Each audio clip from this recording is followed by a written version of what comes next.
A local school system is reversing course. Why Sly County students will all be learning at home starting today instead of in seat. Coming up, a Phoenix City baby recovering after being attacked by a dog. We'll hear from the mother about that frightening incident. Plus, some Columbus residents call for more transparency within the police department. How the council is responding.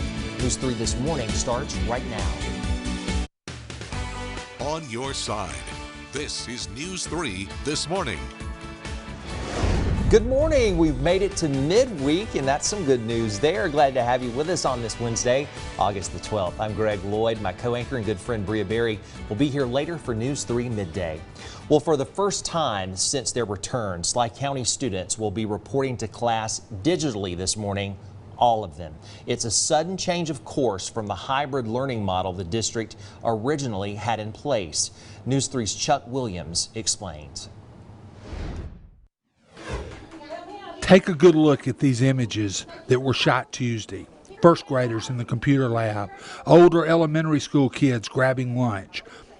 You won't see them in Sly County for at least 14 days, maybe longer, as Superintendent Brian Hall and the board wrestle with opening schools. They attempted to open with in-person and virtual options. Most students chose to be in class, and they started August 5th. The high school and middle school went all virtual on Monday. The elementary school follows suit on Tuesday. Hall says there is nowhere to turn for advice. And we're talking about people that have been in education for 30 and 40 years, and you call on them and they say, I have no idea. Nobody has a good read on it because there's so many reads on the situation. The reason? 7 positive student cases of COVID in grades K through 12. The positive cases started with football players and cheerleaders in the high school right before school started last week. Things changed quickly in this county of 5,300 people. On July 24th, the Friday before teachers reported, there were 35 cases in Sly County. Today, the number has almost doubled to 68, and there are test results pending. Within a 2 weeks' time, our numbers look totally different than they did when we were making all our plans and actually initiating our plan. There are more than 1,200 students in Sly County schools, and the district employs about 135 people, including 85 teachers. The schools touch this rural community in a broad and meaningful way. If there's one thing this pandemic has shown is there are differences of opinion. And isolation and not being able to come together and talk about it has made the divisiveness that it creates a beast. What advice does Hall have for other districts making the same decisions he is? The best advice I could give is be prepared for anything, because everything you plan for is going to change. And make sure above everything else that your public health officials, DPH that's in your county, in your district, they need to be holding your hand the whole time. Virtual school in that building. In class in that building.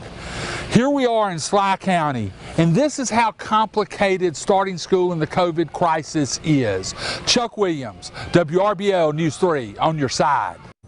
In Sly County, school officials say that meals will be provided to all students over the next 2 weeks, but orders need to be placed by 9 each morning. Now, to place one for your child, you visit the school's webpage. Well, Columbus businesses impacted by COVID-19 are receiving crucial funds to help them stay afloat. Since the city is eligible for up to $34 million in CARES funds, local businesses can apply to be reimbursed for COVID-19 related expenses. The city hired media, marketing, and more as the project manager.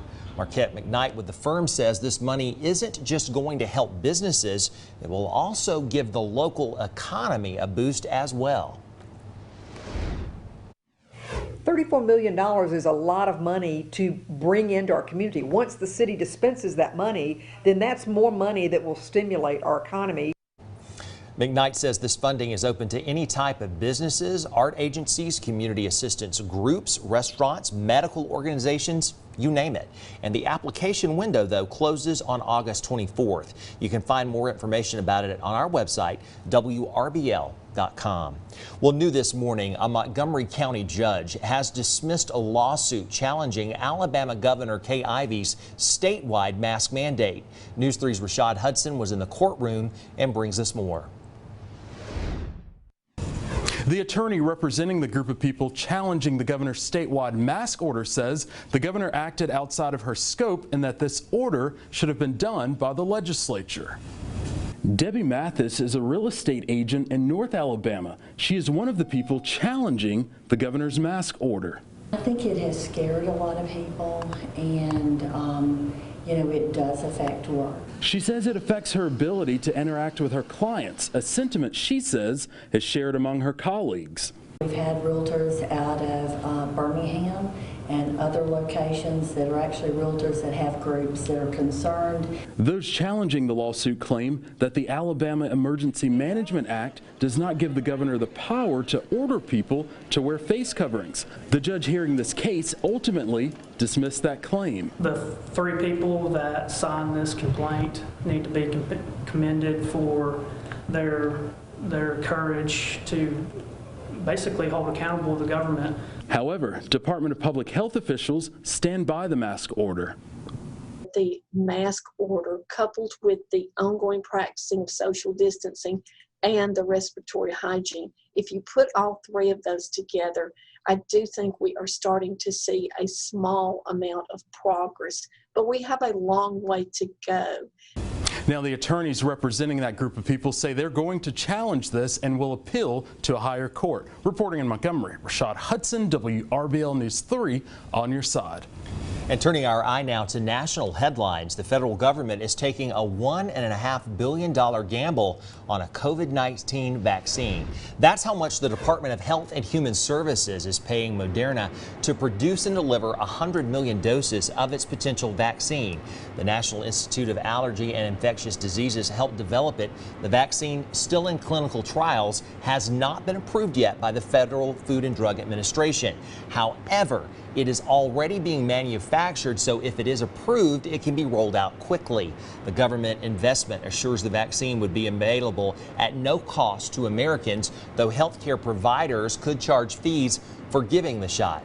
The Trump administration's goal is to have a vaccine ready by the end of the year. The government has reached similar deals with several other pharmaceutical companies producing other vaccine candidates.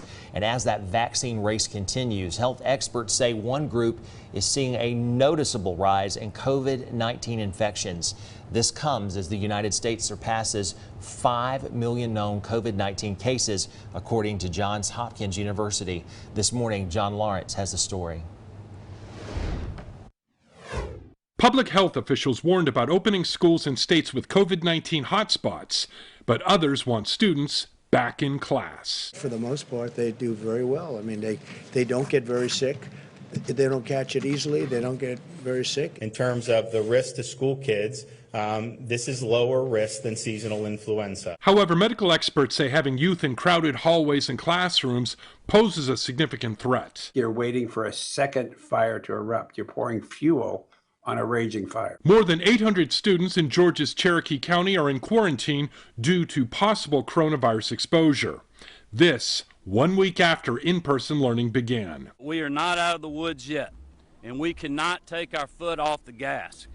I'm asking that all Georgians continue to remain vigilant as we continue this fight. Over the past 4 weeks, there's been a 90% hike in known COVID-19 cases among U.S. children, according to the American Academy of Pediatrics and the Children's Hospital Association. We think we're going to see an explosion of cases in September that will far surpass what we saw after Memorial Day, and that this is just going to continue to increase and getting higher and higher in terms of numbers. I'm John Lawrence reporting. Now, the report from the AAP and the CHA is expected to be revised weekly. Its data comes from state health departments in 49 states, New York City, Washington, D.C., Puerto Rico, and Guam. Researchers say an effective testing strategy would help communities properly determine if and when to reopen schools for in-person learning. We want to thank you so much for trusting WRBL News 3 this morning as your favorite source to get your Wednesday started. Coming up in politics, a former rival becomes a running mate. More on Biden's vice presidential pick after the break. But first, we're checking back in with meteorologist Nicole Phillips.